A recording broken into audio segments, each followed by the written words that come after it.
안녕하세요. 온땅교회를 말씀으로 섬기고 있는 한성민 목사입니다. 온땅교회 유튜브 채널을 시청해 주셔서 감사합니다. 설교를 들으신 후에 좋아요와 구독을 꼭 눌러주시면 감사드리겠습니다. 온땅교회 말씀 사역에 큰 도움이 됩니다. 오늘도 말씀 안에서 평안하시고 즐거운 하루 되시길 바랍니다. 감사합니다. 구독과 좋아요를 꾹꾹 눌러주세요. 감사합니다. 40번째 시간으로요. 두 증인의 말씀 사역과 순교라는 제목으로 같이 말씀의 은혜를 상고하고 나누도록 하겠습니다. 지금 계시록 11장 우리가 나누고 있는데요. 11장의 문맥과 그 배경이 어떻게 진행되고 있는지 잊지 않고 따라오고 계시는 거죠. 지금 몇 번째 나팔을 불고 있는 거예요? 6번째 나팔과 일곱 번째 나팔 사이에 있는 거예요. 그러니까 6번째 나팔이 불려지고 나타나고 있는 현상들이고, 나팔이 불려지기 전에는 뭐가 있었어요? 인을 떼는 장면이. 그러니까 요한계시록 어떻게 보면 되게 간단해요. 앞에 이제 7교회 이야기가 나오고, 그 다음에 뭘 떼는 장면이 나와요? 인을 떼는 장면. 그 인은 무엇에 대한 인인 거예요? 두루마리의 인을 떼는 거죠. 그러니까 원래 이 배경이 요한이 7교회 환상을 보고 하늘의 그 예배를 보면서 구원하심이 여호와의 기도다 하면서 예배를 드리는데, 그 전에 두루마리를 뗄 자가 없다고 했을 때 천사가 나타나 가지고 누가 뗀다 그랬어요? 어린 양이 두루마리를 떼기에 충분하다 그랬죠. 그래서 어린 양에 의해서 그 두루마리의 인이 떼지는 건데, 그 인을 몇 개로 뗀다고요? 7인을 떼는 거죠. 첫 번째 인 떼고, 두 번째 인 떼고, 세 번째 인 떼고, 네 번째, 다섯 번째, 여섯 번째 인을 떼고 나니까 또 뭐가 불려져요? 7 천사가 7 나팔을 불고, 첫 번째 나팔, 두 번째 나팔, 세 번째, 네 번째, 다섯 번째, 여섯 번째 나팔, 7번째 나팔이 불려질 때 또 뭐가 돼요? 성전에 대접이 하나 둘 셋 넷 다 7이 부어지고, 그렇게 다 부어지니까 이제 새하늘과 새 땅이 만들어지기 전에 뭐가 무너지죠? 바벨론 성이 이제 무너지고, 새하늘과 새 땅이 만들어지고, 어린 양의 혼인잔치가 여기 이루어지면서 이제 마지막에 아멘 아멘 주 예수여 어서 오시옵소서 파루지아를 선언하면서 요한계시록이 끝나게 되는 거죠. 그러니까 요한계시록은 뭐 미래적인 예언이다, 과거적인 예언이다 논하기 이전에 그냥 간단하게 말하면 하나님의 말씀에 인이 떼어지는 거죠. 그 말씀은 고대 시대에 뭘로 되어 있었다고요? 두루마리로 되어 있었으니까, 두루마리가 이렇게 감겨져 있는 것이 묵시라고 한다면, 그 묵시가 쭉 펼쳐지는 게 뭐예요? 역사죠. 그 펼쳐진 역사는 사실 누구의 역사예요? 하나님의 말씀을 받은 교회의 역사인데, 그 교회를 구약에는 뭘로 예표하고 설명해 주신 거예요?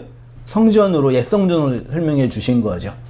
그래서 이제 요한계시록이 구약에 있는 성전 개념과 제사의 개념을 그대로 가지고 와서 그 유대주의적 율법주의의 옛 성전, 돌 성전이 무너지고 어떻게 새 성전이 세워지냐라는 역사적 배경 속에서 기록된 거고, 그거는 당연히 2000년 이후에 성경을 읽고 있는 우리에게는 누구의 이야기로 읽혀지는 거예요?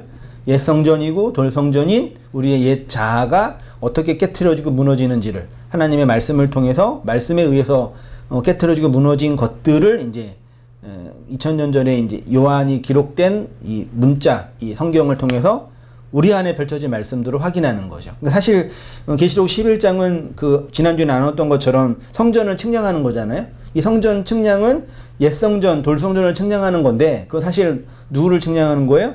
하나님이 누구를? 우리를 하나님의 성전으로 측량하고 있는데, 그 측량이 다림줄이라고도 하고, 오늘 본문에는 지난주에서는 그 지팡이 같은 갈대를 했잖아요. 근데 갈대는 사실 고대 시대 뭐 하는 거였어요?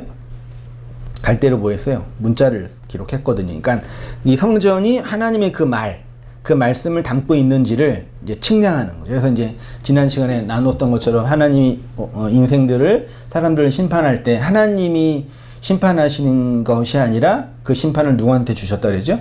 아들한테 주셨고, 그 아들도 단독적으로 심판하는 것이 아니라 그 아들의 뭐에 의해서?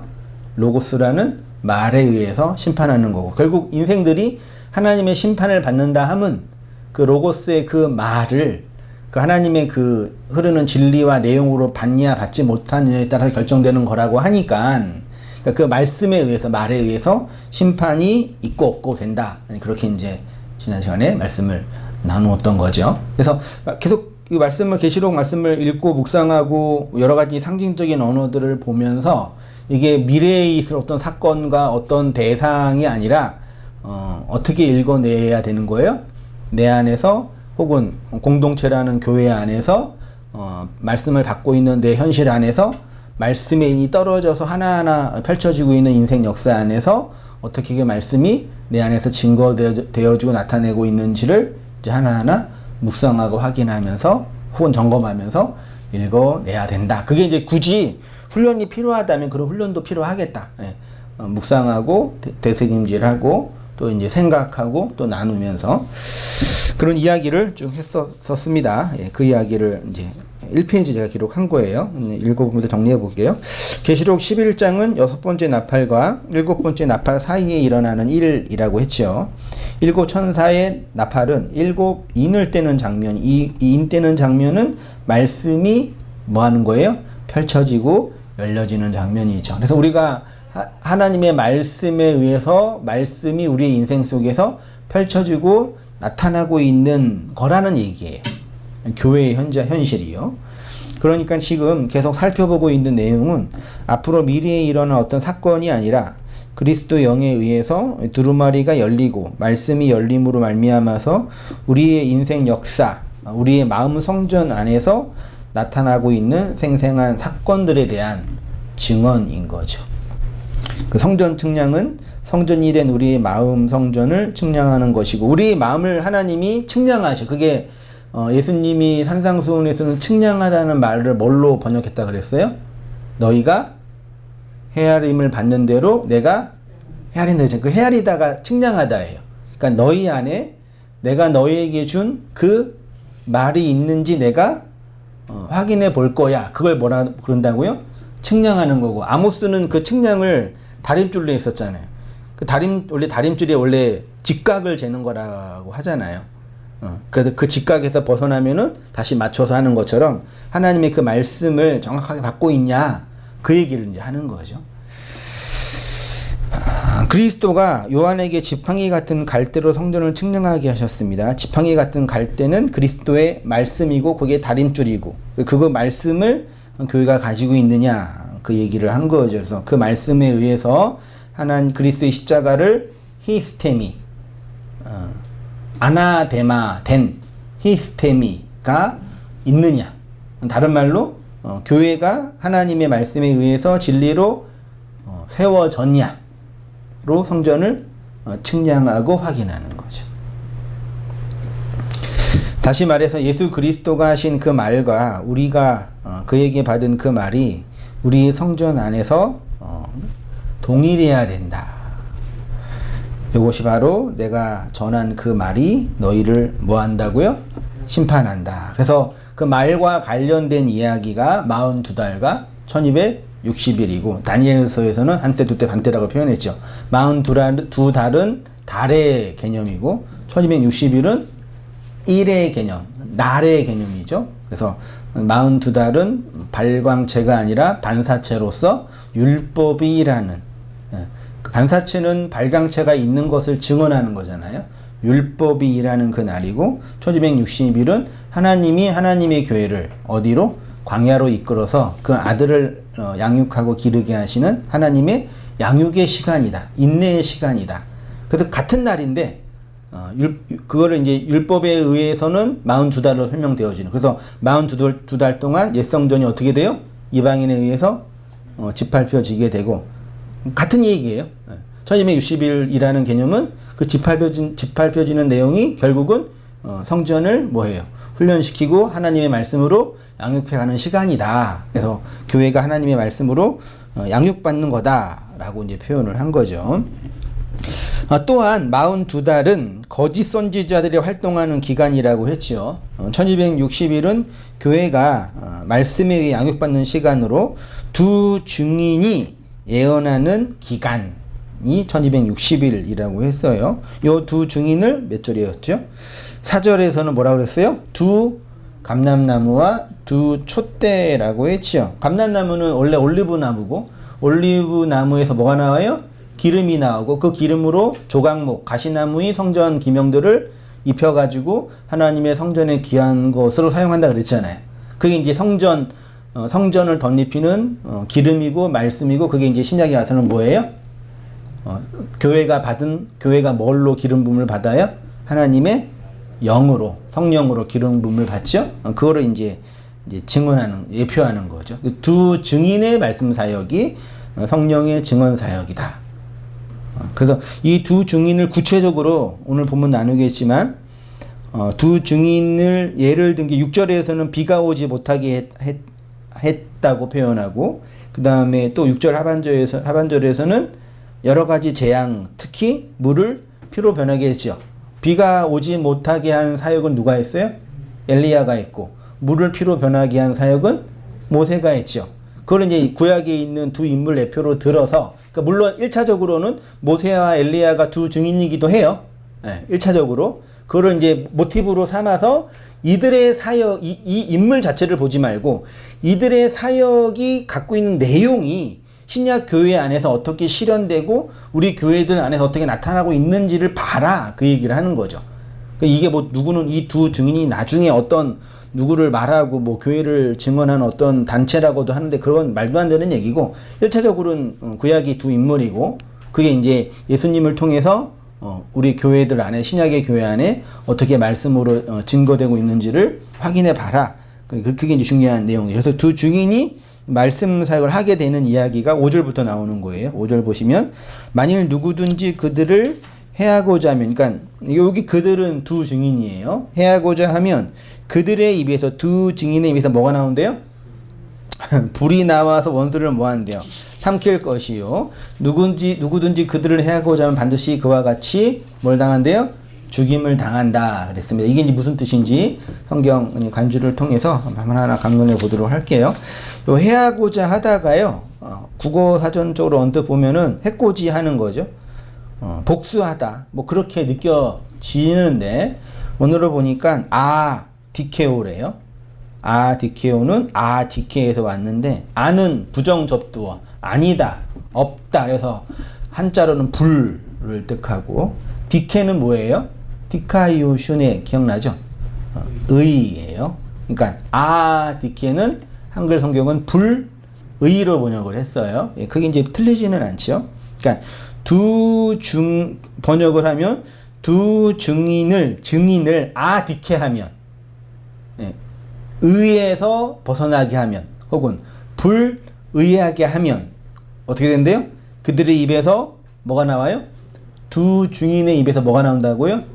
불이 나와. 그러니까 두 증인은 말씀을 증언하는 자잖아요. 근데 그 두 증인을 의로 보지 못하면, 말하자면 의로 보지 못하면 두 증인의 입에서 나오는 그 증언이 뭐가 된다고요? 불이 되어서 너희들을 뭐 한대요? 삼켜버린대요. 근데 그 너희들을 본문에 뭐라고 되어 있어요? 원수라고 되어 있죠. 네, 성경에서 원수는, 그러니까 우리가 일반적으로 말하는 원수는 막 싫어하고 미워하는 어떤 그런 감정적이고 도덕적인 관계인데, 그냥 성경에서 원수는 어디에 있는 거예요? 하나님 반대편에 있는 거. 하나님을 대상화하는 자들을 사타나스라 그러잖아요. 그들이 하나님을 대적하는 자들이니까, 하나님 반대편에 있는 자들이니까 그들을 삼켜버린다. 그렇게 표현하고 있는 거예요. 제가 그렇게 설명했습니다. 이렇게 두 증인을 의에서 벗어나게 한다는 것은, 다른 말로 하면, 쉽게 말하면 증거되는 말씀을 그리스도의 의로 보지 못하게 되면, 혹은 증언하는 말씀을 통해서 그리스도의 그 진리를 보지 못하면, 그 입의 불을 통해, 그가 받은 그 말씀을 통해 구원이 아니라 어디에요? 심판에 이르게 된다라는 말씀인 거죠. 그러니까 두 증인의 그 말이 어떤 이는 심판에 이르게 하고 어떤 이는 구원에 이르게 하는 거예요. 그건 지난주에 예수님의 그 말과 동일한 선상에 있는 내용입니다. 불이 나온다라는 것은 성경에서 불이 상징하는 것은 긍정적인 메타포랑 부정적인 메타포가 있거든요. 불은 하나님의 임재죠, 무조건. 예, 하나님의 현현. 그렇죠? 근데 놀랍게도 하나님이 임재하시고 하나님이 나타나시면 반드시 뭐가 일어나요? 구약에서는 심판이 일어나요. 무슨 사단이 나요. 다른 말은 뭐냐면 하나님의 임재는 구원이기도 하지만 다른 편으로는 뭐예요? 심판이기도 하죠. 그러니까 하나님의 나타남은 구원과 심판을 동일하게 나타나고 있는 거죠. 그러니까 나타나면은 반드시 심판이 나타나죠. 그 심판이라 하면 뭐예요? 갈리는 거예요. 나누는 거예요. 둘로 나누는 거죠. 그 말씀에 의해서. 이렇게 이제 성경의 그 동일한 단어를 보니까 이렇게 되어 있더라고요. 마태복음 3장 12절에 손에 키를 들고 자기의 타작마당을 정하게 하사 알곡은 모아 곡간에 들이고 쭉저기는 뭐예요? 꺼지지 않는 불에 태우시다 그랬죠. 타작마당이 뭐예요? 성전이에요. 그 성전을 통해서 불로 태운다 그렇게 표현하고 있어요. 누가복음 12장 49절에 내가 불을 땅에 던지러 왔느니 이 불이 이미 붙었으면 내가 무엇을 원하리요? 나는 받을 세례가 있으니 그것이 이루기까지 나의 답답함이 어떠하겠느냐? 내가 세상에 예수님이 받을 세례가 뭐예요? 십자가죠. 죽음. 이게 나중에 불세례이기도 해요. 예? 물론 1차적으로 십자가지만 예수님이 십자가를 지금 생각하고 있는 건데 그게 이제 나중에는 불세례이기도 하거든요. 그 십자가가요. 그걸 생각하고 51절에 내가 세상에 화평을 주려고 온 줄로 아느냐. 이 코스모스라는 세상에 혹은 옛성전이라는 하늘에 유대인이 생각하는 그 코스모스 옛성전이라는 그 하늘에 화평을 주려고 온 줄로 아느냐. 내가 너에게 이르노니 아니라 도리어 뭐예요? 분쟁이 나누어지다예요. 분할하다. 나누어지게 함이라 해놓고 예를 든 것이 이후부터 한 집에 5사람이 있어 분쟁을 하되 셋이 둘과 둘이 셋과 하리니 아버지가 아들과 아들이 아버지와 어머니가 딸과 딸이 어머니와 시어머니가 며느리와 며느리가 시어머니가 뭐 한대요? 분쟁한다. 그러니까 예수님이 던진 그 불에 의해서 그 불이 어디에 떨어져요? 땅이라고 표현되어 있지만 옛성전이에요. 옛성전에 떨어짐으로 그 불에 의해서 나누어진대요. 됐죠? 그 나누어짐은 이 편과 저 편으로 나누어지는 거죠. 그 말을 내용으로 받은 자와 그 말을 그냥 말 그대로 받은 자로 이렇게 뭐 어떻게 돼요? 나누어지는 거죠. 그 얘기 하시는 것입니다. 이렇게 표현했어요. 예수님은 불을 땅에 던지기 오셨다고 해요. 불을 땅에 던지면 어떻게 되냐면 둘로 쪼개지는 거죠. 예수님은 말이 불이 된다는 것은 이렇게 둘로 나눈다는 개념이고 그 말씀을 받은 자와 받지 않는 자로 갈리게 되는 개념이겠죠. 그래서 화평이 아니라 분쟁이라고 표현하고 요 말이 심판. 그 심판 자체가 뭐 하는 거예요? 나누는 거예요. 우리가 심판을 받죠. 개인적으로도 해도 율법 성전, 옛 성전인 옛자인 내가 심판을 받죠. 그럼 내가 어떻게 되는 거예요? 나누는 거죠. 뭐예요? 하나님의 편과 하나님의 편이 아닌 걸로 한번 제가 그냥 묵상해 봤어요. 그냥 나라는 옛 성전에게 하나님의 말씀이 임했잖아요. 이게 나도 옛 성전이고 나도 자하고 내가 하나님 신의 자리에 있고 있잖아요. 근데 하나님은 나를 뭐 하기를 원하시는 거예요? 하나님의 편으로 이끌기 원하시잖아요. 근데 나를 하나님의 편으로 당긴다 하면 나의 전 존재를 당기시겠지만 그 과정에 있어서는 어떻게 해요? 나라는 이 역사, 이 코스모스에게 말씀을 줌으로 나를 어떻게 하는 거예요? 반으로 쪼개서 한편은 그리스도께로 이끌고 여전히 반대편은 누구예요? 하나님 반대편에 있는 자로 있는 거죠. 이해되시나요? 제가 이게 묵상한 거예요. 그냥 생각한 거예요. 나라는 존재를 하나님 어떻게 이끄시냐 보니까 우리는 여전히 구원 받았고 온전한 자가 된 거죠. 구원에 이른 거죠. 근데 내용적으로 우리 개인적으로 경험을 보면 진리의 말씀이 나라는 존재에게 떨어지면 내 전 존재가 완전히 100% 뭐라 그럴까요? 영화돼서 더 이상 하나님을 대적하지 않고 완전한 하나님 편에 속하고 완전한 하나님의 그 무엇으로 만들어지지는 않죠. 이해되시나요? 우리가 말씀을 받고 하나님의 은혜가 경험돼도 은혜가 되고 하나님 편이 돼도 여전히 나의 어느 부분은 하나님을 대적하는 존재로 있잖아요. 무적행 같은. 그쵸? 저는 그게 묵상했다고요. 그런 의미에서 분리가 된다고요. 이해되시나요? 그러니까 경험적으로 우리 역사적으로 하나님이 말씀을 우리에게 주시고 그 말씀을 깨닫게 하시고 그 말씀 속에서 우리의 옛성전의 자아를 보게 한다 함은 나를 끊임없이 뭐하게 심판하시는 건데 그건 다른 말로 나를 나누게 하는 거죠. 어떻게? 하나님 편과 하나님 반대편으로 계속 그렇게 하면 어떻게 돼요? 나의 100%가 반으로 쪼개서 50은 하나님께로 가고 여전히 그 50은 어떻게 돼요? 나죠. 근데 그 50은 또 나에겐 또 뭐예요? 100이 되죠. 이해되시나? 안 되세요? 또 100인 나에게 또 말씀을 주시죠. 그럼 또 100은 어떻게 돼요? 또 나누어지고 하나님 편으로 가고. 이해되세요? 저는 그게 말하자면 하나님의 우리를 향한 인내고 우리를 이끄시는 하나님의 성화의 열심이 아닐까라고 생각이 되는 거죠. 제 개인적인, 그러니까 이게 정확한 그림이라고 표현할 수는 없겠지만 하나님이라는 존재가 있고 나라는 인간이 있는데 하나님과 나 사이에 막힌 담이 뭐예요? 아무것도 없으세요? 그게 뭐예요? 뭘로 막아 놓으셨어요? 하나님과 나를 뭘로 막아 놓으셨죠? 경험적으로? 그걸 율법이라고 하잖아요. 나중에 뒤에 에베소서에서 나눌 터인데 그 율법에 막힌 담을 예수님이 십자가로 하셨잖아요. 그쵸? 그래서 하나가 된 거잖아요. 그쵸? 그 십자가를 통해서 내가 하나님 편이 된 거예요. 됐죠? 이게 이제 구원의 완전한 도식이죠. 됐죠? 그럼 이게 단회적으로 한 번으로 끝나는 사건이에요. 물론 그걸 상징하는 거지만 그렇게 되면 나라는 존재가 하나님의 말씀에 불의해서 심판을 받아서 나누어지는 거죠. 그러니까 이 편은 하나님께로 가고 여전히 그 나는 또 나로 있는 거죠. 그렇죠? 또 그 나가 또 이렇게 있겠죠. 또 내려와서 역사 속에 있으니까 또 하나님의 말씀에 또 나누어지고 또 나누어지고 마지막 하나까지 이르게 하시는 하나님의 사역이 아닐까. 그게 불을 던지러 오는 거예요. 그러니까 이 불이 예수님을 믿으면 예수님 안 믿는 시어머니와 나를 분리시키고 뭐 그런 게 아니라 우리 안에서 펼쳐지는 하나님의 사건이라는 얘기죠. 그 얘기를 하고 싶은 거죠.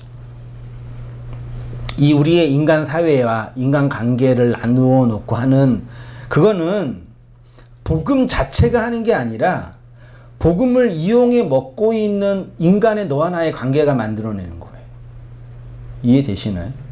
물론 한 집안에 불교를 믿고 기독교를 믿으면 좀 싸우고 안 좋겠죠, 분위기가. 명절날 기독교인들은 제사를 안 드리고 뭘 해요? 추도 예배를 드리죠. 그러니까 불교나 무교들은 무교 성도가 아니야. 그분들은 뭐 하고 싶어 해요? 제사 드리고 하죠. 그러면 이제 우리 기독교인들은 어떻게 해야 돼요? 제사를 드리려고 하면은 그 뭐라 그래야 돼요? 그거는 우상숭배니까 하면 안 된다고 그래야 되는 거죠. 그게 불로 하나님 우리를 나눈다는 뜻이냐고요. 그거 아니에요. 그거는 그냥 인간의 이 정치적인 관계, 종교의 본질을 이해하지 못한, 복음의 내용을 이해하지 못한 그 얄팍한 인간의 욕망이 신앙으로 포장된 거예요. 물론 여기에서 그러면 뭐 같이 뭐 그 제사를 드리냐 그 얘기가 그런 걸 빗대어 말씀하시는 게 아니라 교회인 우리 자신에게 하나님 던지시는 얘기란 얘기예요. 그렇게 요한계시록과 성경 전체를 읽어내고 그렇게 묵시를 통해서 우리의 역사로 펼쳐지는 하나님의 말씀의 내용들을 읽는 거죠. 읽어내는 거죠. 그게 은혜인 거죠. 깨달아 알아가는 거고요. 그게 둘로 나누는 거죠. 근데 그 둘로 나누어지는 그 사건이 역사적으로 언제 일어났어요? 오순절, 성령, 강림, 말씀이 영으로 임할 때 단회적으로 한번 일어난 거예요. 사도행전 2장 3절에 성령 강림의 사건을 누가가 이렇게 표현한 거예요. 마치 불의 혀처럼 갈라지는 것들이 그들에게 보여 각 사람 위에 하나씩 임하였더니, 이렇게 표현하고 있고요. 불이 갈라졌대요. 불이 갈라서 한 사람에게 임했대요. 야고보서 3장 5절에 이런 표현이 있습니다. 이와 같이 혀도 작은 지체로되 큰 것을 자랑하도다. 보라, 얼마나 작은 불이, 이 불이 뭐라고요? 혀. 됐죠? 이 작은 혀, 불이 얼마나 많은 나무를 태우는가. 6절에 혀는 곧 불이요 불의 세계라. 혀는 우리 지체 중에서 온 몸을 더럽히고 삶의 수레바퀴를 불사르나니 그 사르는 것이 지옥불에서 난다. 그랬어요. 네, 시리가 답해요. 오순절 성령 강림을 불의 혀로 갈라지는 것으로 묘사하고 있습니다. 그래서 불은 혀이기도 하고 뭐이기도 한다고요? 말이기도 해요. 그러니까 불이 말이라고요. 그 말이 갈려진다고요. 근데 그 말이 또 지옥불이라고도 하네요. 요한복음의 말씀처럼 말이고 심판한다는 것이겠죠. 근데 두 증인에게서 진리의 말이 나오잖아요. 그리고 그 말이 원수를 삼킨대요. 바울은 진리의 말씀을 증언하는 사역을 통해서 여전히 율법을 쫓는 자들에게 뭐가 됐다고 표현하냐면은 갈라디아서 4장 16절에 그런즉 내가 너희에게 참된 말을 함으로 뭐가 됐다고요? 원수가 됐다. 어떤 뉘앙스인지 갈라디아서는 알죠? 갈라디아는 여전히 율법주의, 구약의 제사법과 절기와 이런 것들을 지켜야지 구원에 이른다라는 신율법주의로 회귀한 자들을 향한 바울의 일갈이거든요. 그들에게서 진리를 전하니까 그들의 뭐가 된다고요?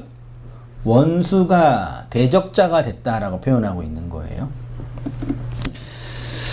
참된 말, 진리의 말을 하면 원수가 된대요. 원수란 대적자이고 반대편에 있는 자들이죠. 두 증인의 말은 반드시 원수를 삼킵니다. 그래서 그들을 아디케로 대하면, 다시 말해서 그들의 말을 진리의 증언으로 받지 않으면, 다시 말해서 그들의 말로 넘어가지 않으면 뭐 한다고요? 죽임을 당한다 라고 표현하는 거죠. 5절 다시 보세요. 만일 누구든지 그들을 해하고자 하면 그들의 입에서 불이 나와서 그들의 원수를 삼켜버릴 것이요 누구든지 그들을 해하고자 하면 반드시 그와 같이 죽임을 당한다. 죽임을 당한다라는 게 무슨 뜻이에요? 우리를 죽이는 건 뭐예요? 영은 살리고 육은 죽인다 그랬잖아요. 그때 그 육을 바울이 고린도후서 3장 6절 이하에 보세요. 그가 또 우리를 새 언약의 일꾼 되기에 만족하게 하셨으니 율법의 조문 있죠. 이 조문이 헬라어로 뭐라고요? 그라마예요. 그라마. 그라마는 그냥 문자 자체예요. 여기에서 이제 그래머가 나왔겠죠. 문자 자체예요. 율법의 문자로 하지 않고, 왜요? 율법의 문자는 뭐 하는 거래요? 죽이는 것이니까. 반대로 오직 영, 푸뉴마는 뭐 한대요? 살리는 거예요. 그러면 그와 같이 그들을 죽인다라고 할 때 그 죽인다는 얘기는 그 말씀을, 그 율법의 조문, 그 그라마로 보게 된다 그 뜻인 거죠.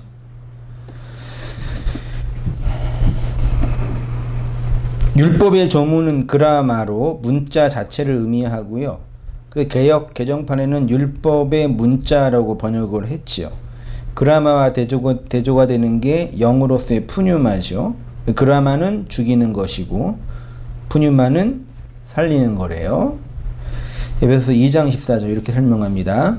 그는 우리의 화평이신지라 둘로 하나를 만드사 원수된 것 중간에 막힌 담을 자기 육체로 허시고 법조문으로 된 계명의 율법을, 법조문은 도그마거든요. 그라마가 모이면 뭐가 돼요? 도그마가 돼요. 문자, 이 도그마를 이제 우리 조지신학에서는 그 신경 혹은 교리, 덕트린이라고 해서 어떤 교리라고 표현해요. 그러니까 문자가 모여서 도그마를 만들면 그게 전통과 관습이 모이면 도그마가 되고, 그 도그마는 강력한 어떤 억압하는 힘이 되는 거죠. 그 원래 그러니까 습관이 반복되면은 그게 전통이 되죠. 예. 그 전통은 사회를 억압하는 도그마가 되는 거죠. 그런 개념이에요.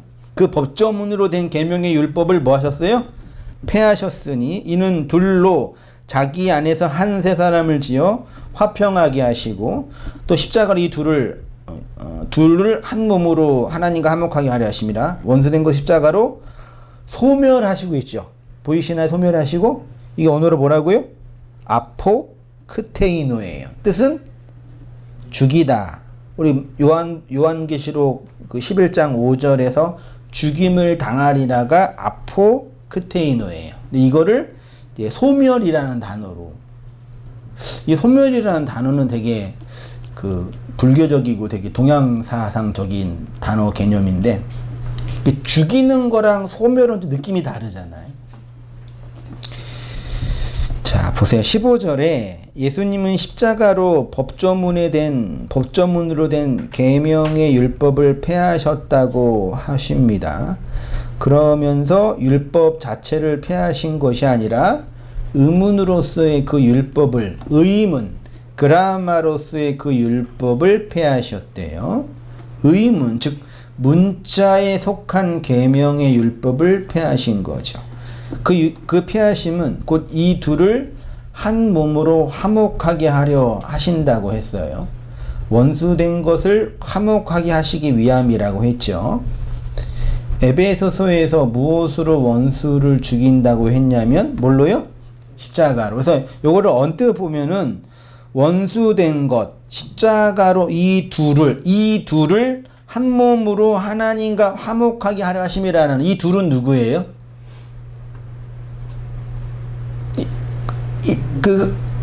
언뜻 보면은 유대인과 이방인을 교회 안에서 하나가 된다라고 표현을 하는데, 그게 아니라 하나님과 나와 하나님이 둘로 나뉘어져 있잖아요.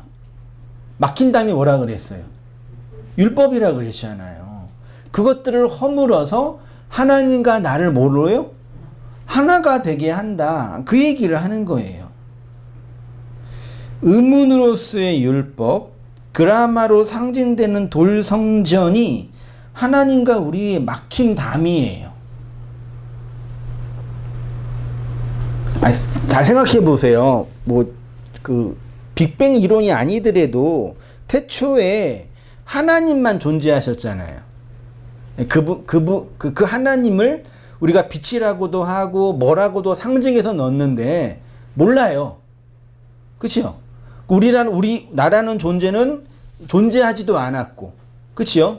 근데 그건 이제 동양적에서는 무라고도 공이라고도 하는데, 아무튼 그런 상태에서 하나님이 이 세상을 있으라 하신 거잖아요. 그러면 하나님이라는 존재가 말하니까 이 세상이 딱 펼쳐지니까, 그러면 이 세상은 하나님에 의해서 만들어진 거지만, 다른 한편으로 말하면 이 세상은 하나님의 어디 편에 있는 거예요? 반대편에 있는 거잖아요. 범신론은 그냥 이 세상이 하나님이라고 하는 거고, 범신론은 그럴 수밖에 없는 거죠. 하나님이 이 세상에 있다고 보는 거죠. 근데 복음은 하나님이라는 절대자는 뭐예요? 계시는 거예요? 안 계시는 거예요? 안 계신다고요? 그분은 계시죠. 근데 그분은 우리가 하나님이라도 부르고 여호와라도 다양하게 부르는 것 뿐이죠. 근데 그분이 이 코스모스를 펼쳐놨는데, 이 코스모스는 하나님 편에 어디 있는 거예요? 반대편에 있는 거예요. 그 반대편에 누가 있는 거예요? 율법으로서 내가 있는 거란 말이에요. 그러니까 그 하나님이 나를 하나님으로 가르쳐 주기 위해서 그냥 하나님 자체로는 안 되니까 가운데 뭘 두신 거예요? 율법이라는 이 세상의 차소와 순서로 만들어 놓은 에베소서에는 담이라고 표현된 걸 두신 거예요. 이해되셨죠? 그럼 뭘 하시는 거냐면 이 담을 하나님이 하나님 스스로 허시는 거예요.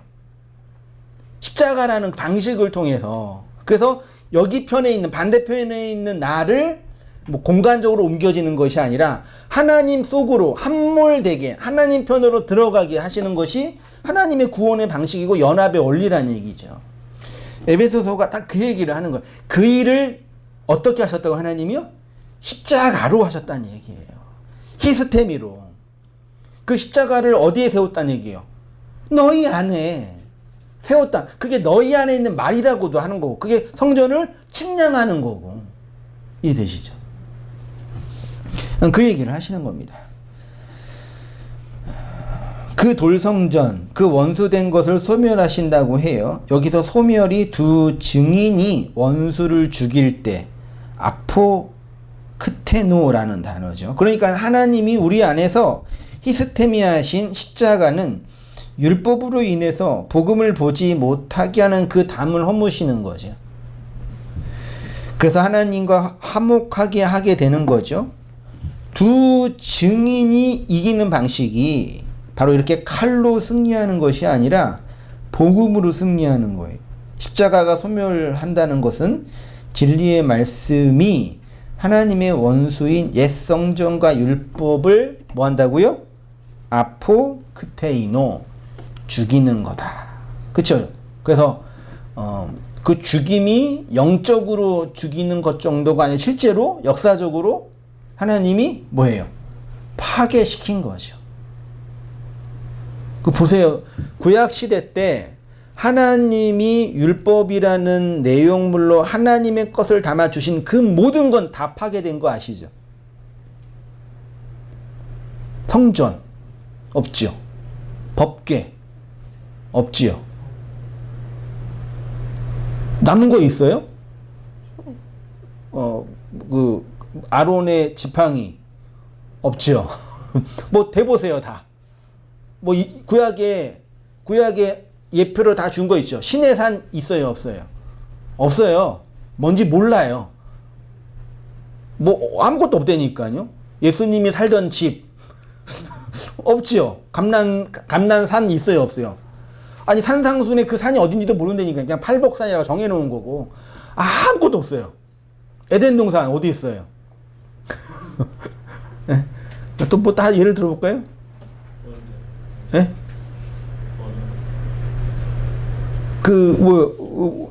방주 아라라산 어딘가 있겠죠. 그거 누가 그러더라고. 아라라산이 어디 인도 어딘가 있는 산에 있다. 거기에 방주가 지금 있다고. 아무것도 없어요. 그러니까 다 하나님 뭐 하신 거예요? 파괴시킨 거예요. 그러니까 기독교만 그래요. 다른 모든 종교들은 불교든 힌두교든 이슬람교든 다 뭐예요? 그 자신들의 그 신적인 상징들을 없으면 뭐해요? 만들고 그를 신성화해요. 근데 오직 이 영적인 종교 기독교만 참된 기독교라 그럴게요. 요즘 안 그러니까 기독교만 하나님이 다 파괴시켜 놓은 거예요. 그 얘기를 하는 거예요. 십자가로 파괴시킨 거예요. 소멸시킨 거예요. 그래서 기독교를 원래 구약의 아브라함부터 이어진 이 종교는 사실 영적인 종교예요. 그래서요. 율법 종교가 아니라 율법이라는 모형과 상징으로 그 보이지 않는 그 영을 증언하는 종교가 영적인 종교예요. 그래서 성령이 임해서 그 구약의 모든 것들을 다 제사법이나 예법이나 성전 절기나 다 폐하고 오직 뭐만 남겨놓으신 거예요? 성경만, 성경 전서만, 인간의 문자만. 그리고 그 문자를 증언할 누구? 성령만. 뭐예요? 남겨놓으신 거예요. 그래서 교회가 그 성경을, 문자를 성령으로 증언할 뭐예요? 교사나 설교자를 통해서 그 진리가 증언되는 거예요. 교회를 통해서. 그것만 남겨놓으신 거예요. 다른 거 남겨놓은 거 있어요? 생각해보니까 하나도 없죠? 없어요. 네, 이 말씀, 그래서 개신교를 말씀의 종교, 영적인 종교라고 하는 거예요. 이 원리를 이해하지 못하니까 이렇게 말도 안 되게 이상한 길로 가는 거죠. 그 말씀을 증언하는 두 증인이 6절에 나와 있죠. 그들이 권능을 가지고 하늘을 닫아 그 예언을 하는 날 동안 비가 오지 못하게 하고 또 권능을 가지고 물을 피로 변하게 하고 아무 때든지 원하는 대로 여러 가지 재앙으로 땅을 치리로라. 드세요. 두 증인이 뭘 가지고요? 권능. 이 권능이 헬라어로 뭐라고요? 엑소시아예요. 이 세상에서 가장 큰 권세가 있는 분이 누구예요? 예수님이죠. 예수님은 그 권능과 권세 엑소시아로 뭐 했어요? 귀신을 내어 쫓고 병자를 고치고 여러 가지 일을 했죠. 그를 다 결론 지어서 예수님이 권능 엑소시아를 통해서 하신 일은 뭐예요? 병자도 고쳤고 귀신도 내어 쫓고 뭐 율법을 가르쳤는데 그걸 다 정리해서 한마디로 말하면 뭐예요?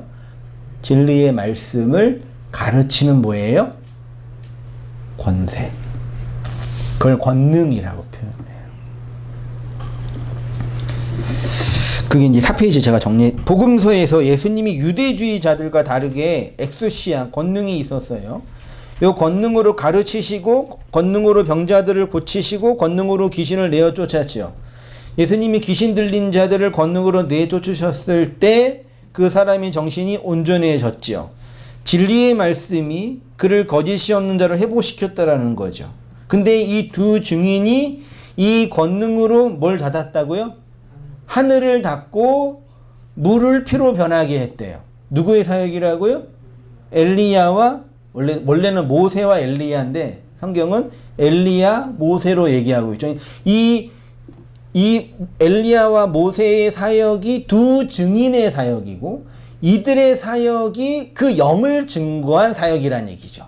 우리가 모세랑 엘리야를 통해서 이들의 이적과 이들의 권능 자체에 몰입하는 것이 아니라 이들이 행한 그 일이 어떻게 예수의 권능, 예수의 가르침의 일로 증명되는지를 봐야 되는 거예요. 엘리야가 여러분에게 오셨어요? 오셨죠? 모세의 이적을 여러분 보셨어요? 봤지요? 라고 해야 돼요. 물리적으로 본 게 아니라요. 보세요. 성경에서 하늘은 진리가 있는 곳입니다. 하나님이 이 땅에 하늘을 두셨는데 그것이 바로 뭐라고요? 성전의 지성소예요. 우리 밖으로 말하면 성전의 지성소고 그 성전은 또 우리 안에 있는 거죠. 내 안에 지성소가 있잖아요. 내 성전의 지성소. 그게 뭐예요? 나의 하늘이에요. 하늘이에요. 그 하늘이 열리면 반드시 그 하늘에서 뭐가 내려온다고요? 성령이 내려와요. 근데 두 증인이 예언하는 날 동안 하늘에서 하늘을 닫아서 비가 오지 못하게 했네요. 이는 당연히 엘리야와 모세의 사역을 말하는 것인데 엘리야 시대 때 하늘이 닫혔죠. 진리가 없었다는 뜻이겠죠. 비가 안 내렸잖아요. 가뭄이 가득했잖아요. 근데 재미있게도 단 한 사람에게만 하늘이 열리는 이야기가 나오죠. 그녀가 누구라고요? 사렙다 과부죠. 예수님이 사렙다 과부라 그랬나요? 예수님이 누가복음에서 엘리야 시대 때 엘리야가 모든 과부가 있었지만 시돈 땅에 한 과부에만 가다 그랬잖아요. 그 엘리야는 사실 누구예요? 하나님이에요. 하나님이 그 사렙다 과부에게 간 거예요. 그게 말씀이 임한 거란 말이에요. 그 이야기를 열왕기상 17장 8절 이하에 쭉 나와 있는데요. 17장 전체를 보셔야 돼요. 17장 어떤 내용인지 대략 보면은 엘리야가 그리시네가로 숨었죠. 가뭄이 심하니까 엘리야도 먹을 게 없는 거라. 그래서 하나님 어디로 가라 그래요? 그리시네가로 가서 거기 가면은 누가 음식 준대요? 까마귀가 음식 줄 거야. 근데 까마귀도 이제 안 오는 거야, 더 이상. 까마귀가 안 오니까 뭐라 그래요? 그래서 그러니까 이제 그 사렙다 지역의 가부한테 가서 거기 가서 뭐라 그러시냐면은 먹을 것 좀 얻어 먹어라 그래요. 그래서 이제 간 거예요. 그 이야기입니다. 내용이 중요하니까요. 보세요. 17장 8절 이하부터 제가 좀 몇 개 편집을 했어요. 빼본 게 몇 개 있으니까 집에 가서 한번 보시고. 여호와의 말씀이 엘리야에게 임하여 이르시되 너는 일어나 시돈에 속한 사르밧으로 가서 거기 머물라. 내가 그곳 가부에게 명령하여 내게 음식을 주게 하였느니라.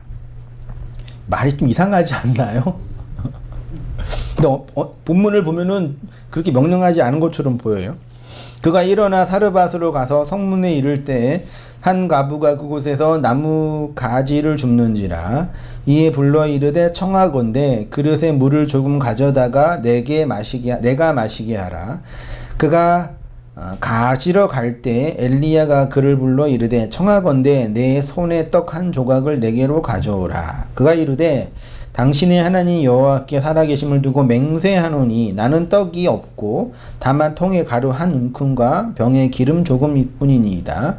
내가 나뭇가지 둘을 주어다가 나와 내 아들을 위하여 음식을 만들어 먹고 그 후에는 죽으리라. 엘리야가 그에게 이르되 두려워하지 말고 가서 내 말대로 하려니와 먼저 그것으로 나를 위하여 작은 떡 1개를 만들어 내게로 가져오고 그 후에 너와 내 아들을 위하여 만들라. 이스라엘의 하나님 여호와의 말씀이 나 여호와가 비를 지면에 내리는 날까지 그 통에 가루가 떨어지지 아니하고 그 병에 기름이 없어지지 아니하리라 하셨느니라. 그가 가서 엘리야의 말대로 하였더니 그와 엘리야와 그의 식구가 여러 날 먹었으나 여호와께서 엘리야를 통하여 하신 말씀 같이 통에 가루가 떨어지지 아니하고 병에 기름이 없어지지 아니하리라. 여기까지는 되게 좋았죠. 그리고 17절에 이후에 그 집 주인 되는 여인의 아들이 병들어 증세가 심히 위중하다가 숨이 끊어진지라. 엘리야가 그에게 그의 아들을 달라 하여 그를 그 여인의 품에서 받아 안고 자기가 거처하는 다락에 올라가서 자기 침상에 누이고 그 아이 위에 몸을 3번 펴서 엎드리고 여호와께 부르짖어 이르되 내 하나님 여호와의 원하건대 이 아이의 혼으로 그의 몸에 돌아오게 하옵소서 하니 여호와께서 엘리야의 소리를 들으심으로 그 아이의 혼이 몸으로 돌아오고 살아난지라. 엘리야가 그 아이를 안고 다락에서 방으로 내려가서 그 어머니에게 주며 이르되 보라 내 아들이 살아났느니라. 여인이 엘리야에게 이르되 내가 이제야 당신은 하나님의 사람이요 당신의 입에 있는 여호와의 말씀이 진실한 줄 아노라 하니라. 대충 어떤 내용인지 많이 아시고 설교도 많이 들어보셨잖아요. 어렵고 힘든 가운데 엘리야의 사역으로 비가 오지 않아서 온 세상에 가뭄이 가득했죠. 열왕기 상 본문에서는 하나님이 비를 내리지 않다고 했는데요. 신약 성경에서는 엘리야의 말씀 사역, 엘리야의 능력으로 비가 오지 않았다고 표현하고 있거든요. 그게 좀 다르지만 아무튼 엘리야의 사역으로 이 세상에 비가 오지 않고 가뭄이 가득해요. 그 그리시네가에서 까마귀가 주는 음식도 이제 떨어지게 되니까 여호와 하나님은 엘리야에게 사르밧의 가부의 집에 가서 음식을 얻어먹으라고 했습니다. 그리고 그의 죽은 아들을 살려주는 내용이죠. 여기까지는 뭐 내러티브가 어렵지 않죠. 예수님이 이 사건을 어떻게 해석하셨냐면 예수님의 해석은 뭐냐면 온 세상에 진리의 말씀이 없는 가뭄이 가득할 때 오직 그녀에게만 사르밧 가부에게만 하나님의 말씀을 받아서 그녀에게만 양식과 아들이 주어졌다 라고 해석을 하세요. 하나님의 말씀이 오직 그녀에게만 임했습니다. 엘리야를 통해 말씀이 임하니까 양식이 풍성해지고 아들이 살아난다는 거죠. 가난함 속에서도 선지자들을 잘 대접하면 이런 복을 받는다가 아니라 율법의 가득한 가뭄의 역사 속에서 동일해요. 율법이라는 것에 의해서 진리의 말씀에 가뭄이 가득한 역사 속에서 하나님의 말씀을 받으면 그것이 그들의 교회들의 양식이 되고 그게 뭐라고요? 구원이라고요. 구약에서는 아들을 얻는 게 구원이었으니까요. 그게 두 선지자, 두 증인 중에 엘리야의 말씀 사역인 거죠. 오늘날에도 동일하게 증거되는 거죠. 두 번째가 모세의 말씀 사역인데, 모세는 권능을 가지고 물을 피로 변하게 한 10가지 이적 중에 첫 번째 이적이죠. 예, 10가지 이적의 대표가 시작이 물이 피로 변하는 거예요.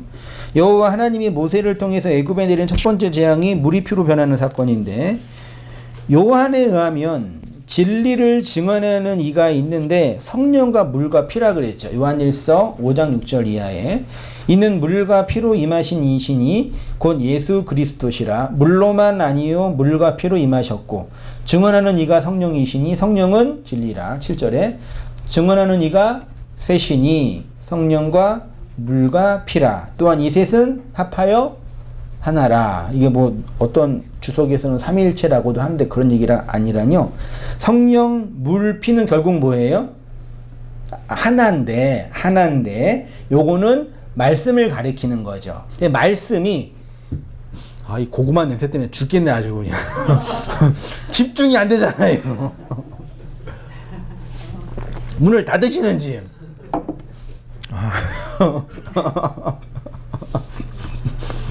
희한하네 진짜. 냄새가 퍽 들어오는데 말을 못하게 하고 정신을 혼미하게 하고.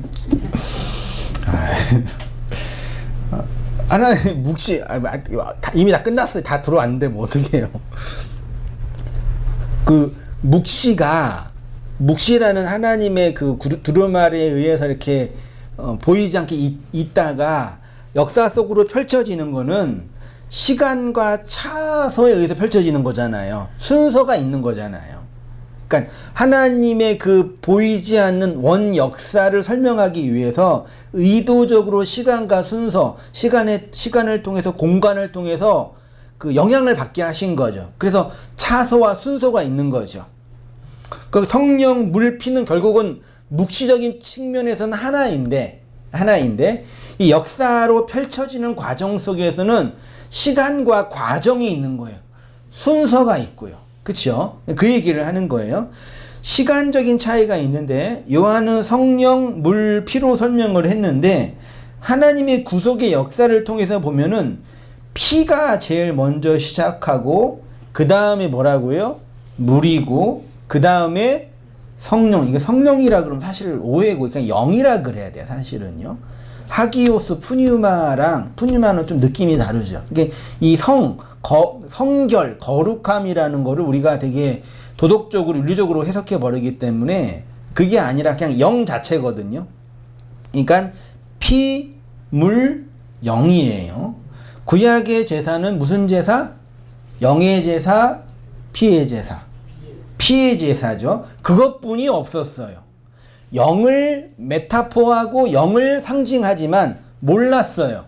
그리스도가 없이는요. 그래서 열심히 피의 제사를 드리게 한 거죠. 희생제사 드리게 한 거죠. 그 희생제사를 구약에서는 살인과 간음이라는 개념으로 설명을 한 거죠. 다 설명드렸습니다.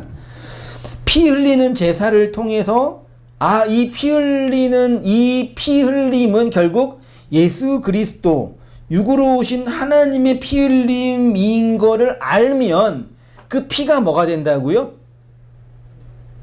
물이 된다고요. 이해되셔요? 물은 뭐예요? 예수님이 오셔가지고 요한복음에서 자주 했던 게 뭐예요? 내가 너한테 뭘 준다? 물 준다 그랬잖아요. 생수 준다, 물 준다. 그리고 우물에서 이 마셔도 목마른 우물 말고 진짜 물 줄 거다 그랬잖아요. 너희 속에 있는 그 우물, 개인나의 그 우물은 너희를 목마르게 하지만 내가 주는 내 뒤에 오시는 그분이 주는 그 물은 너희 살린다 그랬잖아요. 그게 이제 나중에 또 이제 나중에 받을 뭐라 그래요? 성령이라 그러잖아요. 초막절 날이요. 이 피의 제사는 물을 얘기하는 거죠. 물은 말하자면 육체로 오신 그리스도의 사역인 거죠. 그죠? 네. 그 피에만 머물러 있으면 안 되겠죠. 과정이에요. 구약의 제사는 피에 머물러 있는데 그 피의 제사로 물을 받아야 되죠. 그 물을 예수가 주셨죠. 물에만 머물러 있으면 돼요, 안 돼요? 안 되죠. 그 물이 뭐가 돼요? 영이라는 얘기죠. 예수님이 원래 예수님이 공생에 3년 6개월 동안 하시면서 제일 먼저 하신 이적은 마태복음에 의하면 산에서 내려와서 이적을 행한 거 있잖아요. 그건데 요한복음에서는 제일 먼저 한 이적이 뭐예요? 가나안 혼인잔치에 물을 포도주로 변하게 했죠. 원래 그 포도주를 담는 그 항아리 있잖아요. 그 항아리가 이스라엘 백성에게는 정결 예식 때 썼던 항아리. 정결 예식이라는 건 뭐냐면 그냥 밖에 있다가 안으로 들어오니까 뭘 씻는 거예요? 발 씻고 손 씻는 거죠. 그게 정결 예식이에요. 그걸 종교 의식으로 만들어버리는 거 진짜 웃기지 않나요? 성경에도 없는데 들어와서 그 안 씻으면 그게 더러운 거라는 거죠. 근데 거기 예수님이 항아리가 원래는 5개 있어야 되거든요. 6개니까 5개는 율법이니까 6개가 예수님을 말하는 거죠. 6개 예수님의 그 말씀의 물의 사역을 얘기하는 거죠. 6으로. 근데 그렇게 처음 이적을 행했는데 그 예수님이 물을 이제 증언하는 거죠. 그 물은 성령을 또 얘기하는 거고 예수님이 오셔서 물을 주셨죠. 육으로 오신 예수가 물을 건네주는 사역을 했는데 그 물은 교회가 받을 성령을 설명하고 예표하는 거죠. 그래서 그 물이 곧 성령으로 교회에게 임할 때 진정으로 구원과 완성이 이루어지는 거죠. 물은 이렇게 성령을 증거하고 성령은 곧 성도에게 임하는 진리의 말씀인 거죠. 피는 구약의 제사이고 물은 예수님의 사역이고 성령은 예수님의 죽으심으로 증거되는 그리스도의 사역이잖아요. 됐죠? 그런데 애굽에서 모세가 행한 이적을 10가지 재앙이라고 하잖아요. 10가지 축복이 아니라. 그렇죠? 왜 10가지 재앙의 첫 번째가 물이 피로 변했냐면 원래 하나님의 구속사는 어떻게 이루어지는 거예요? 피가 물이 되고 물이 영으로 우리에게 임하는 건데 재앙은 뭐예요? 물이 피로 되는 거죠. 예수가 오셔서 그 물을 증언하는데 그 물을 진리를 증언하는데 여전히 어디에 갇혀 있는 거예요? 피의 제사에 갇혀 있는 그들이 누구라고요? 애굽이라고요. 그게 10가지 재앙의 시작이에요. 그 재앙의 마지막이 누구의 재앙이에요? 장자의 죽음이잖아요. 그래서 그 장자의 죽음으로 그 애굽에서 나오게 함으로 어디를 건너게 하셔요? 물을 건너게 하시잖아요. 그냥 그렇게 애굽에서 출애굽할 때 이미 하나님은 그들에게 예수 그리스도의 그 사역을 얘기해 주신 거예요. 오늘날 우리로 말하면요. 십자가로 그들을 구원하셔서 예수 성육신하신 그리스도의 그 말씀을 물로 주신 거예요. 그 물을 받았죠. 물을 통해서 물을 받았죠. 그래서 그 물의 내용이 어디에서? 시내산에서 뭘로요? 10가지 말씀으로 그 내용을 차근차근 설명해 주신 거예요.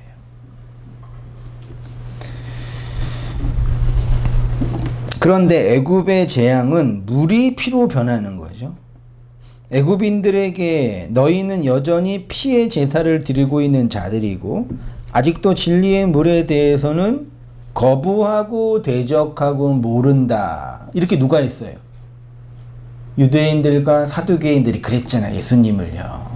대적하고 거부하고 미워했잖아요. 이는 애굽으로 상징되는 이 세상은 예수를 여전히 뭘로 보고요? 피의 제사로 보고 열심히 율법을 좇아 살아가고 있는 내용을 그대로 얘기하는 거죠. 똑같은 얘기잖아요. 어떻게 성경은 똑같이 우리의 이야기를 이 역사의 현실을 말하고 있는지 모르겠어요. 근데 이 애굽이 또 뭐라 그래요? 영적으로 하면 소돔이고 뭐예요? 바벨론이라 그러죠. 이 바벨론이 사실은 뭐예요? 예루살렘이잖아요. 그래서 요한계시록은 바벨론이 무너진 거라고 표현하는데 그 바벨론의 무너짐은 뭐의 무너짐이요? 예루살렘의 무너짐이죠. 땅에 있는 예루살렘이 무너지니까 하늘에서 새 예루살렘이 내려온다고 표현하는 거잖아요.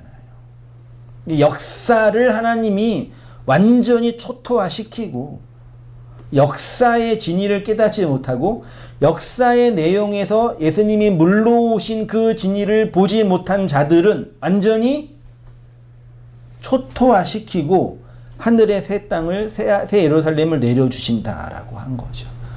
이 이야기를 개인의 서사를 통해서 웅장하게 그려낸 게 뭐예요? 그게 욥기예요. 똑같은 이야기예요.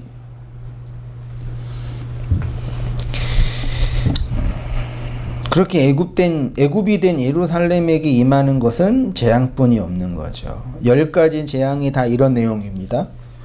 그리고 마지막 재앙, 즉 장자의 죽음을 통해서 어린 양의 죽음을 통해서 물을 건너가게 하심으로 광야에서 10가지 말씀을 받게 하신 거죠.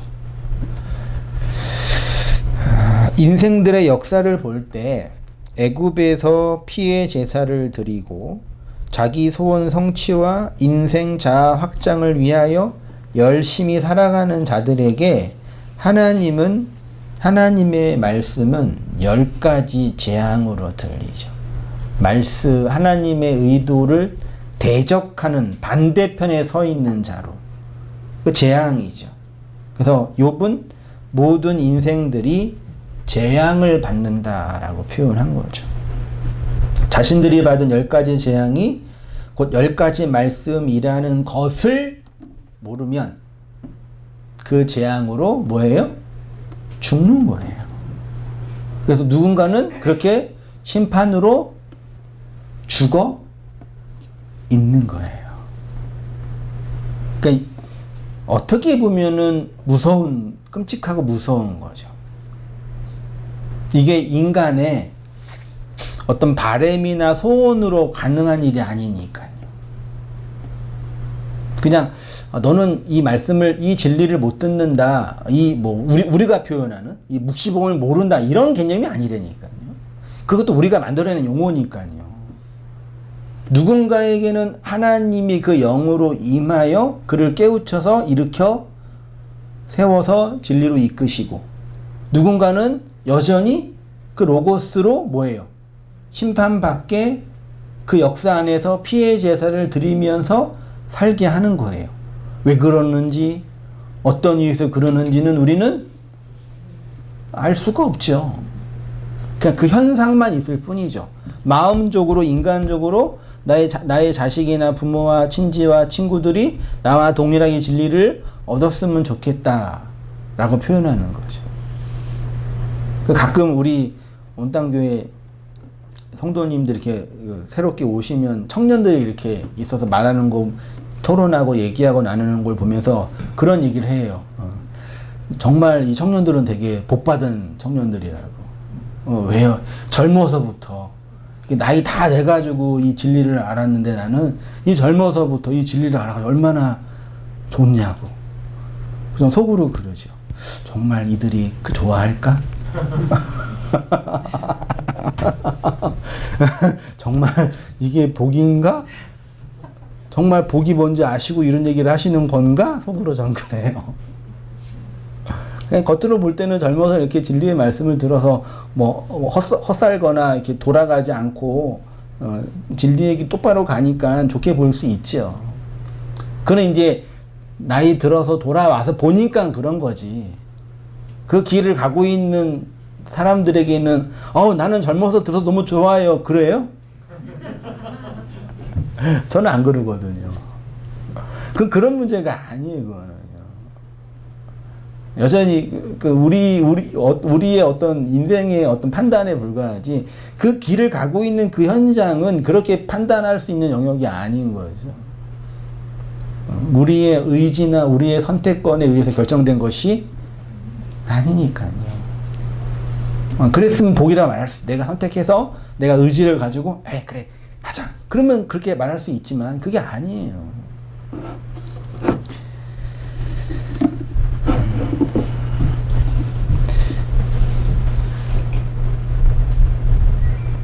그런데 그 재앙이 곧 하나님의 말씀이라는 것을 알면 그것으로부터 구원에 이르게 된다. 이렇게 두 증인의 사역을 하니까 뭐라 그래요? 두 증인이 사역을 하니까 무적행으로부터 뭐가 올라온대요? 짐승이 올라와서 그 두 증인을 뭐 한대요? 죽인다고 표현해. 나중에 이제 8절 이하에 가면 또 증인이 또 이제 살아난 이야기가 나오는 건 다음에 하고요. 7절 보세요. 그들이 그 증언을 마칠 때 무정행으로부터 올라오는 짐승이 그들과 더불어 전쟁을 일으켜 그들을 이기고 그들을 죽일 터인즉 그들의 시체가 큰 성 길에 있으리니 그 성은 영적으로 하면 소돔이라고도 하고 애굽이라고도 하니 곧 그들의 주께서 십자가에 못 박히신 곳이라. 자, 무적액은 단어적으로 물이 없는 우물이라고 했습니다. 구덩이를 깊이 팠어요. 왜요? 물을 기르기 위해서 혹은 물을 담기 위해서. 근데 그 구덩이에 물이 없으면 그게 뭐라고요? 그게 무적행이에요. 뭐 어떤 그 사탄이 사는 그런 데가 아니라요. 진리가 없으면 무적행이에요. 간단하게 말하면요. 물이 없으면 무적행이고 영이 없으면 무적행이에요. 근데 그 무적행에서 뭐가 나온다고요? 짐승이 나온다고 표현하죠. 요한은 예수 그리스도의 말씀을 진리의 물로 받지 못한 유대인들의 내적인 상태가 뭐라고요? 무적행이라고 표현하는 거예요. 1차적으로는요. 그 무적행은 물이 없기 때문에 그곳에서부터 짐승이 올라온다고 합니다. 타락한 옛성전에 황충이라는 거짓 선지자가 올라온다고 나눴었죠. 그리고 그들이 두 증인을 이기고 살해해요. 예수님이 십자가에서 죽으신 곳이 예루살렘인데 요한은 그곳을 소돔과 애굽이라고도 해요. 고대로부터 예루살렘은 선지자들의 뭐예요? 선지자들이 죽은 곳이 어디라고요? 예루살렘이에요. 그래서 예수님이 그랬잖아요. 선지자들의 피, 아벨부터 사가랴의 피까지. 그런 실제로 아벨이 예루살렘에서 안 죽었잖아요. 한참 인물인데. 일부러 얘기하는 거예요. 율법 성전이 그 진리를 쳐 죽이는 그 이야기를 얘기한 거예요. 그게 예루살렘이라고요. 옛 성전이라고요. 물이 없는 짐승의 곳이라고요. 인생들의 모습이라고요. 물 받지 못한 모든 인생들의 모습이 이러하다고요. 그리고 이 두 증인은 모세이고 엘리야이면서 또 진리를 받은 또 누구이기도 해요? 여러분이기도, 교회이기도 해요. 그래서 교회가 율법 성전에 의해서 무참하게 살해되는 거죠. 영적으로, 내적으로. 그래서 그들의 실체를 성경은 소돔이라고도 하고 애굽이며 바벨론이라고 하는 것이죠. 요한계시록의 결론은 7인을 다 떼면 바벨론으로 상징되는 옛 성전으로서 예루살렘이 뭐예요? 무너지고 하늘로부터 새 예루살렘이 나타나게 되는 거죠. 그것이 신약으로 뭐라고요? 주님의 이 땅에 임하심. 한글 성경은 재림으로 번역을 해버렸는데 오심, 나타나심이라고 하는 거죠. 그러니까 성도는 이 땅에서 항상 주님의 뭐예요? 임재, 파루지아를 늘 경험하고 깨닫고 발견하고 묵상하고 증언하는 거죠. 그리고 이 역사는 늘 무적행이라는 것이 폭로되어지고 우리의 옛성전 안에서 그 짐승들이 올라오는 것을 다니엘서에 보면은 예수님이 그랬나? 다니엘서나 거룩한 곳에서 더러운 것이 선 것을 볼 때는 그 얘기 나오죠. 다니엘 선지 예수님이 그랬죠. 그게 뭐 성전이라는 거룩한 곳에 막 그 이방인이 뭘 했다는 얘기가 아니라 그게 다 어디 안에 일어나는 얘기예요.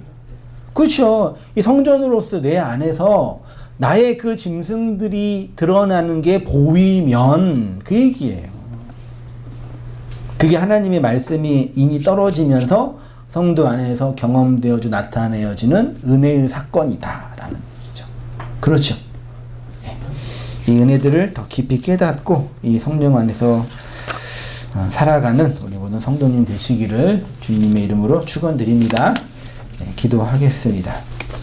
하나님 아버지, 우리와 그 진리로 함께하여 주셔서 감사합니다. 그 진리의 말로 가르치시고 성령의 나타남으로 증언케 하시니 또한 감사합니다. 주님이 우리에게 보여준 이 희생제사의 피의 역사와 예수 그리스도의 가르침의 물의 역사와 또 우리 안에서 영으로 깨닫게 하시는 성령의 일하심들을 목도하게 하시고 그 일의 순서와 차소를 통해서 하나님의 그 묵시의 영광과 하늘나라의 소망을 품으며 주님의 나라로 오롯이 사라져가는 우리의 모든 삶들이 다 될 수 있도록 아버지 인도하여 주시옵소서. 온 세상이 물이 없어서 가뭄으로 가득한 이 역사 속에서 사르밧 가부에게 찾아가시고 그녀에게 양식과 참된 구원의 아들을 허락하심으로 교회의 구원을 설명해 주셨던 것처럼 오늘 우리에게도 동일하게 그 은혜의 사건이 이렇게 나타나고 있음을 보게 하시고 우리가 양식을 먹고 진리를 나누는 은혜의 현실이 이러한 하나님의 은총과 임하심의 결과인 것을 깨닫고 그 은혜 안에서 살아가는 우리의 모든 삶들이 다 될 수 있도록 주님 인도하여 주시옵소서. 주님의 교회들이 역사 안에서 율법의 성전 안에서 죽어가는 현실이 슬프고 낭망되고 아프기도 하지만 그로 말미암아 하나님이 필연적으로 일하시고 당신의 교회들 일으켜 세우시는 것들을 목도하게 하시고 그로 하나님께 진정한 찬송과 영광을 돌려드리는 우리들의 모든 삶들이 다 될 수 있도록 아버지 인도하여 주시옵소서. 이제는 우리 주 예수 그리스도의 은혜와 하나님 아버지의 크신 사랑과 성령의 교통하심이 우리 사랑하는 모든 성도님들의 삶 속에 지금부터 영원까지 함께 있을지어다. 아멘.